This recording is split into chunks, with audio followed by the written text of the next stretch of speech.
Merrick Cherry from Hanabee Entertainment. Nice to meet you. We were just going to ask you a few questions, basically. First off, how long has Hanabee been around? Started in March this year. Yeah. And what is your overall goal entering this sort of market? The overall goal is to basically make it exciting again, basically. Like there's a lot that can be done with anime as far as distribution goes, and I think that there's a lot of things that people want to see, and there's a lot of fun things that you can do with something like anime. And I'm so well versed in imagination and creativity that I think that there's a lot of things that we can do to emulate that from a creative sense, from a distribution standpoint. I noticed Hanabee itself is a unique name. I'm sort of unfamiliar with what it means. Could you run us through the meaning of Hanabee? Sure. Well, it means fireworks in Japanese, but it's actually spelled wrong. So if you spell it in, if you use Romanji to spell the word Hanabee, it's H-A-N-A-B-I. But when I was trialing out the word, I was asking people, and I said, "What do you think of the name of the company Hanabee?" And they all said Hanabee.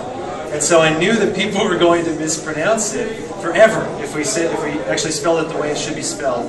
So we spelled it this way, but it means fireworks. These three things mean fireworks, and we're working on an intro for the company right now that'll make that pretty straightforward down the road once you start seeing our releases.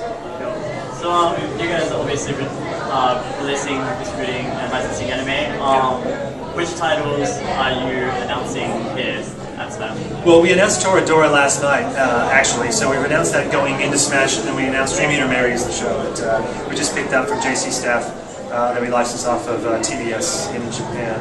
And we'll be putting both of those out in October. So those are first releases. We also announced Red vs. Blue.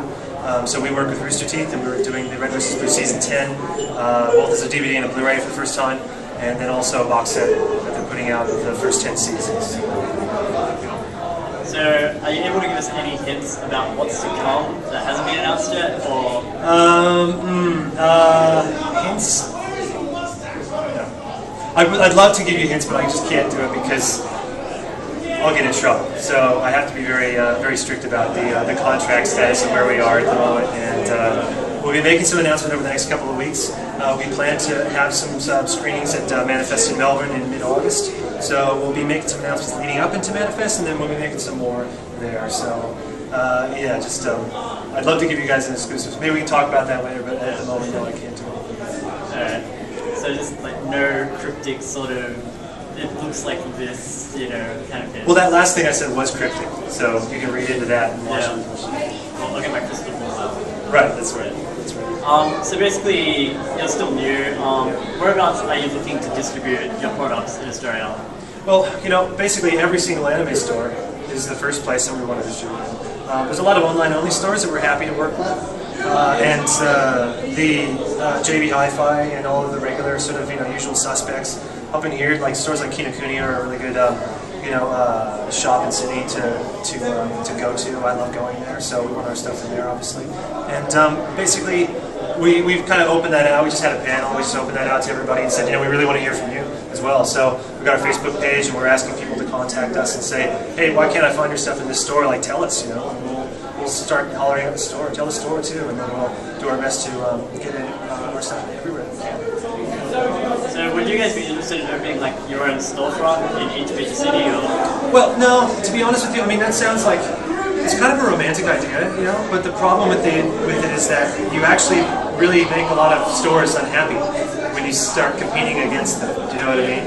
And so there's like a thing where every single company sells stuff through their own website, and then they also sell through the stores. And I think that's sort of been accepted as a practice that's well, it's just sort of accepted around the industry, around the world. But at the same time, like I don't think it's the right move to start opening up retail stores that are competing against existing retail stores. And just send the right message to them. Yeah. So basically, you guys are currently online. Where would we be able to find you at the moment? Facebook, Twitter, that kind of thing. Hanabee TV is the handle for our Facebook and Twitter pages. And the website, we're working on that at the moment. We got probably be ready around October. We're hoping. We're banking on that. So once that's up and running, we're really excited about the way it's going to look. So we're looking forward to it. It's more announcements soon. So in regards to the website, what sort of services will that be having on it? Well, it'll be sort of a news media service. I mean, we're not out to compete against you guys or anybody else either, but we are out to make sure that everybody's aware of all the information relative to it. So we'll be taking it. We'll be from an aggregation standpoint, we'll be looking for any news items that say you guys do, for example, and then putting Capsule Computers like news stories within our own site. So just sort of helping everybody out from that kind of standpoint. We're also offering some straight-to-consumer services like streaming and hopefully eventually EST services, which is electronic sell-through, like iTunes and things like that. But that won't be straight away. There's a lot of things you have to work out in order to do that successfully first. But yeah, it's a long way to go, but those kinds of services are there. Straight up mail order stuff we want to do as well, and then also some business-to-business things where we can offer media companies the opportunity to get promos, and we can offer wholesale companies the opportunity to buy from us at wholesale. Okay, final question. Yeah. Obviously, you're running an anime distributor company. Yeah. Do you yourself watch anime, and which is your favorite? I do, and the thing is, I watch a lot of anime. I watch all of the anime that we decide, whether we decide to put it out. So there's basically every season to keep up with the new stuff that we have. And I'm like a big fan of some of the narrative-driven stuff. My favorite movie is Mind Game, and I absolutely love that show. And of course, going back, Akira was a big one for me as well. But moving forward, I guess the last couple of seasons. Again, I like Misaki Yuasa, so I liked Kaiba, and I liked Atomic Galaxy, and I liked those shows. Anything that was really kind of worked. All the Satoshi Kon movies are fantastic, and that kind of stuff. It's a bit bit, but I kind of like that stuff. Alright, man. Thanks for your time, and we hope to talk to you later. Nice to meet you. Thanks very much, man.